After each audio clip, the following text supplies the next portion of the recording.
Hello আমার ছোট ছোট বন্ধুরা, তো আজকে আমি তোমাদের দেখাবো যে ওয়াশিং মেশিনে নোংরা কাপড় কিভাবে পরিষ্কার করা হয়।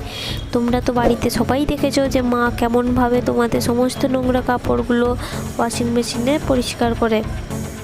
তো তাড়াতাড়ি শুরু করা যাক। ওয়াশিং মেশিন অন করে সব নোংরা কাপড় দেওয়া হলো। এবার সুইচটাকে আমরা সেট করব আর লাল বাটন দিয়ে ওয়াশিং মেশিন স্টার্ট করলাম।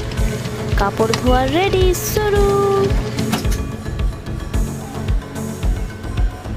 কাপড় ধোয়া হয়ে গেছে, এবার তাড়াতাড়ি আমরা কাপড়গুলোকে বের করে সব রোদে বাইরে শুকিয়ে দিব। তো কেমন লাগলো বন্ধুরা, সবাই খুশি না?